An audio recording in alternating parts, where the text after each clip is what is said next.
Merci Seigneur, c'est toi qui es venu un jour, dans les jours de ta chair, tu as offert à Dieu le Père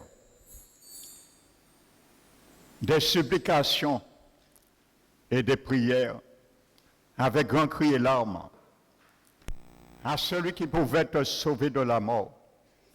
Tu as été exaucé à cause de ta piété. Et tu as appris même l'obéissance par les choses que tu as souffert.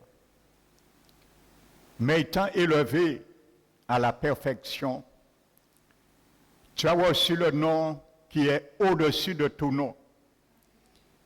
Et par ce nom, tout genou fléchisse dans les cieux, sur la terre et sous la terre. Et au nom de Jésus, que tout le monde confesse que Jésus-Christ est Seigneur à la gloire de Dieu le Père. Merci Seigneur, c'est ce Dieu nous avons loué, nous avons glorifié, exalté, magnifié, car tu es digne Seigneur. Merci ce matin pour ta sainte présence mon Dieu, dans nos vies mais au milieu de nous. Nous sommes ton peuple Seigneur, nous sommes ton armée. Mais tu voudrais, Seigneur, que nous ayons toujours le succès, le combat exercé dans nos mains. C'est pour cela que nous sommes venus encore ce matin, pour entendre ton conseil, Seigneur, recevoir, Seigneur, des stratégies pour encore continuer à avoir le succès, la prééminence, Seigneur, sur nos ennemis, l'ennemi invisible que nous ne voyons pas. Merci pour tout, Père. Je me remets à toi. Que ton onction tombe sur ma personne ce matin. Esprit du Dieu vivant, j'ai besoin de ta vigueur afin de me fortifier et que tu mettes les paroles dans ma bouche. Merci Seigneur, dispose les cœurs afin que chacun de nous puissions sortir bénis par ta parole qui sera semée. Nous te remercions pour tout, nous te bénissons Père.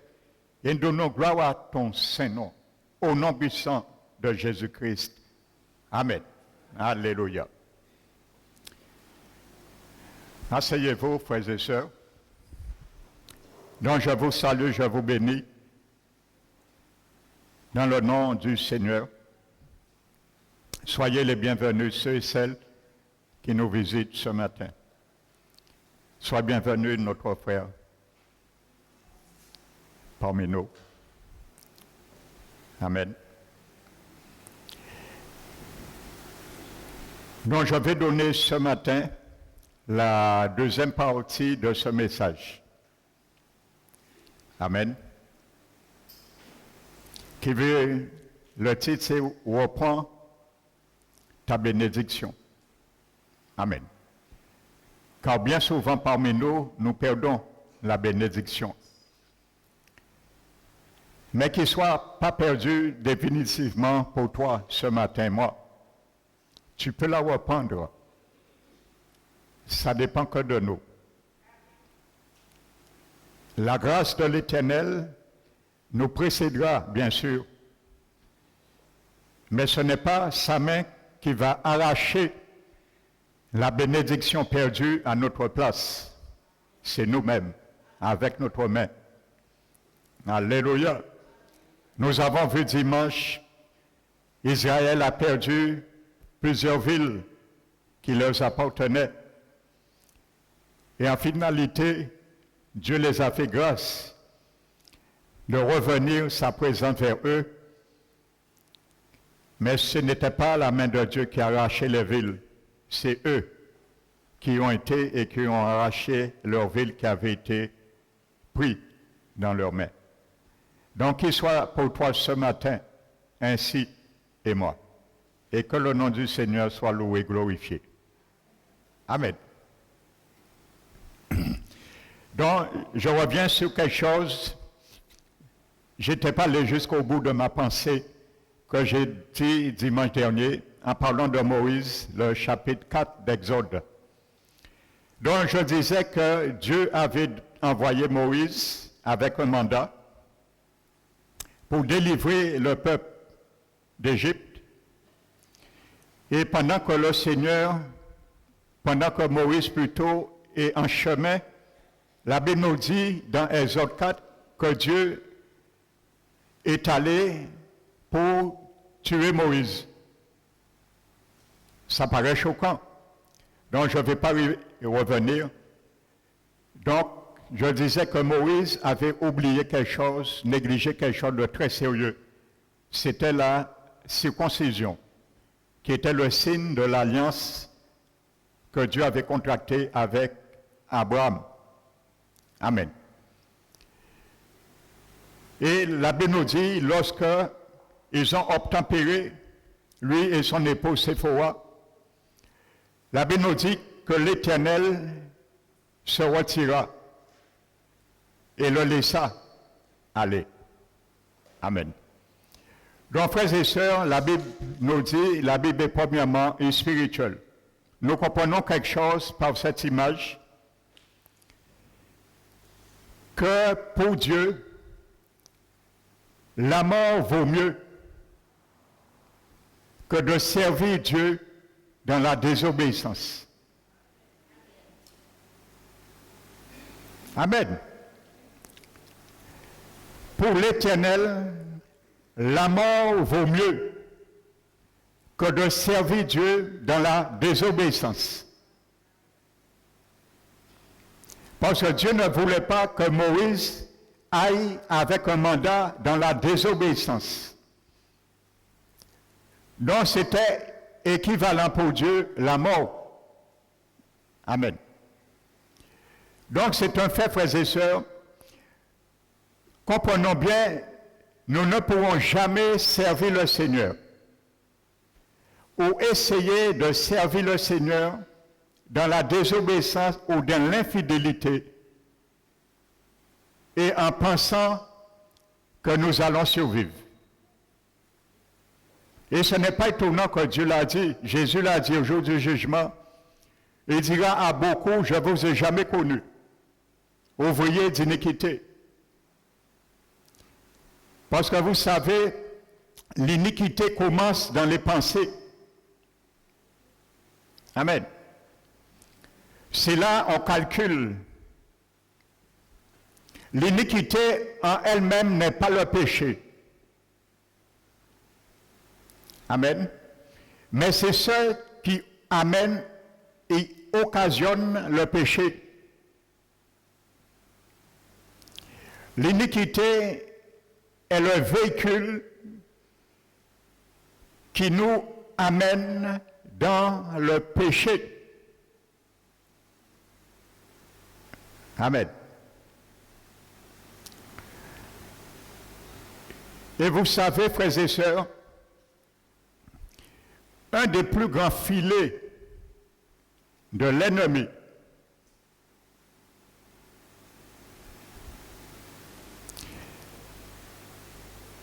c'est de nous faire comprendre que nous pouvons être notre propre berger. C'est un des plus grands filets de l'ennemi. Nous faire comprendre, enfants du Seigneur, que nous pouvons être notre propre berger. Au lieu de laisser le Seigneur, le Saint-Esprit être notre berger, au lieu de laisser la parole de Dieu être notre berger, au lieu de laisser la voix de Dieu être notre berger. Vous savez, la Bible nous dit dans le livre de Jérémie, le chapitre 50,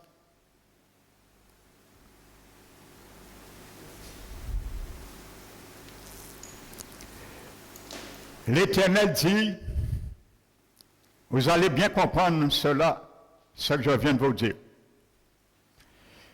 L'Éternel dit, mon peuple, son peuple,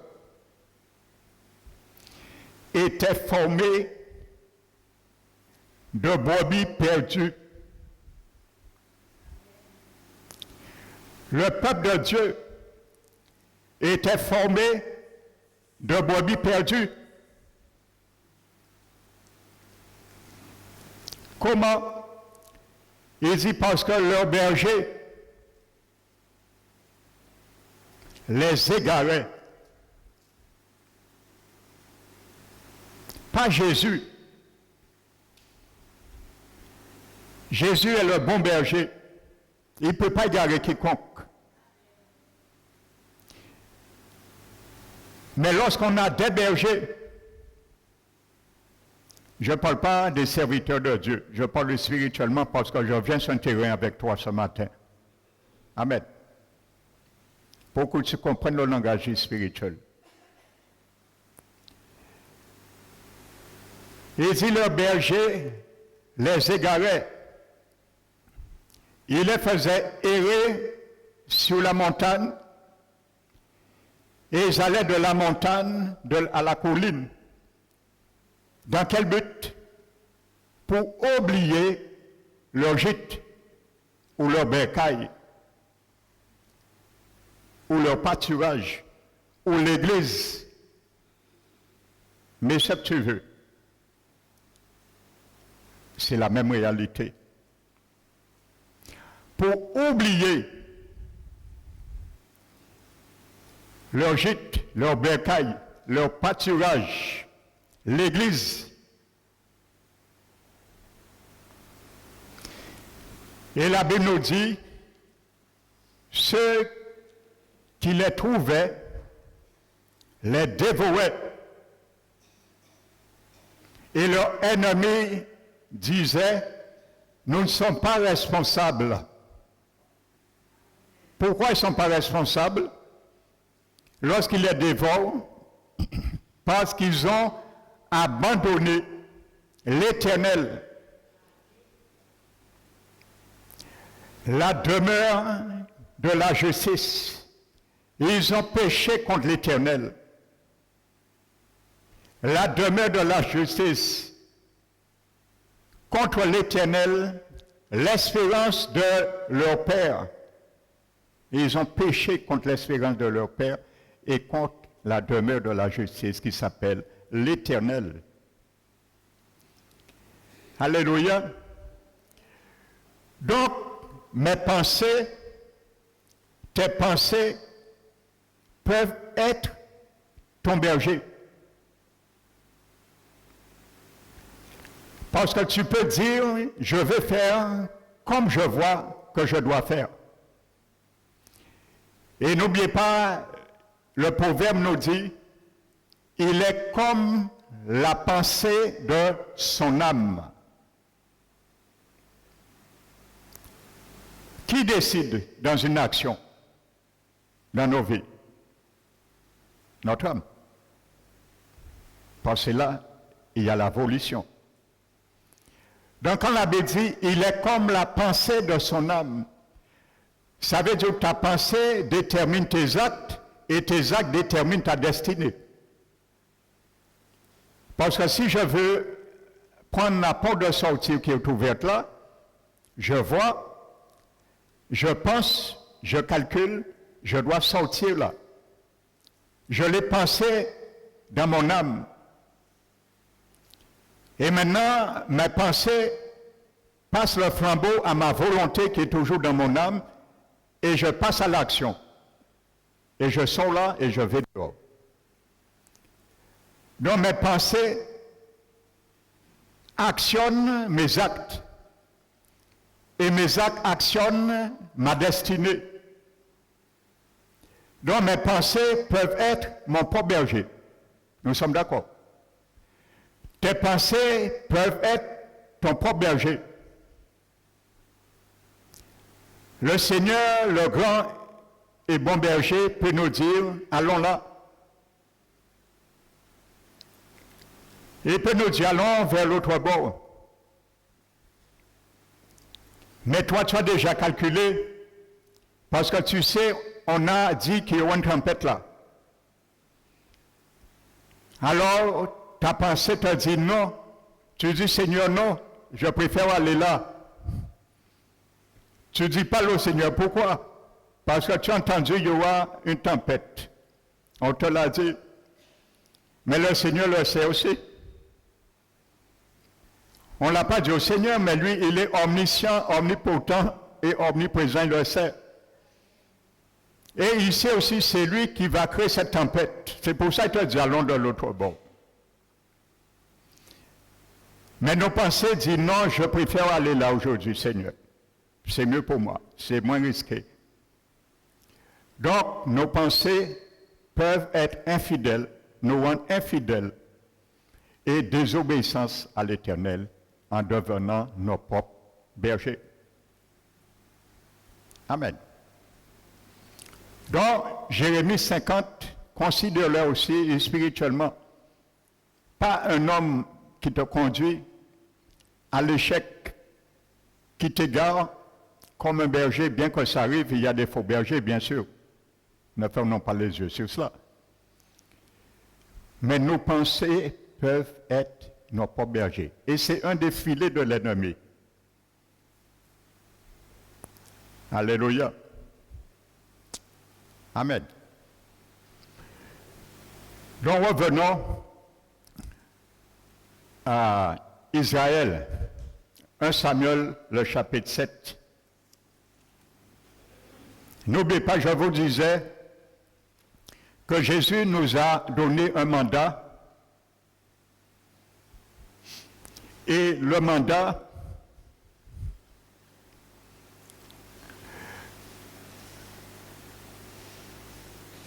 nous permet, nous octroie dans une autorité pour le pouvoir d'agir. Quand nous avons le mandat de la part du Seigneur, cela nous opte dans une autorité pour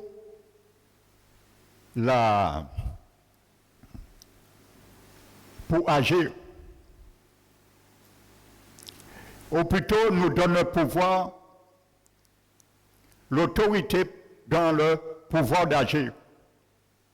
Et j'avais pris l'exemple de la ceinture. Dans notre ceinture, je disais, décrit notre position en Christ. Ça démontre nos statuts dans le Seigneur. La ceinture, j'ai pris l'exemple du roi. On voit que ce n'est pas n'importe qui. Nous avons vu que Dieu ceint les reins du roi avec la ceinture. Lorsqu'on voit un roi, frères et sœurs, avec une ceinture de roi, on sait que ce n'est pas n'importe qui. Ça relève son identité en tant que roi, qui n'est pas n'importe qui. Ce n'est pas avec n'importe qui on a affaire, frères et sœurs. C'est ça le mandat du Seigneur. Nous avons ce mandat, le nom, l'autorité de Jésus, mais il faut que nous le portions avec la ceinture. Et la ceinture s'appelle la vérité. On porte l'onction du Seigneur par la vérité. On porte l'équipement du Seigneur par la vérité. Ainsi de suite. Alléluia. Il faut que l'ennemi sache l'autorité qui est sur toi. Il faut que l'ennemi sache l'autorité qui est sur ma vie. Alléluia. Afin de lui dire, non, tu vas capituler. Parce qu'il est écrit. Amen. Vous savez, un jour ici, il y a une dame qui était venue. Je donne ce témoignage pour affirmer ton autorité. Si tu ne sais pas, tu as une autorité. Si tu ne sais pas, tu portes une ceinture du roi et que l'ennemi le sait afin que tu le saches. La porte était fermée, j'étais à l'intérieur déjà un dimanche. Alléluia. Et elle est venue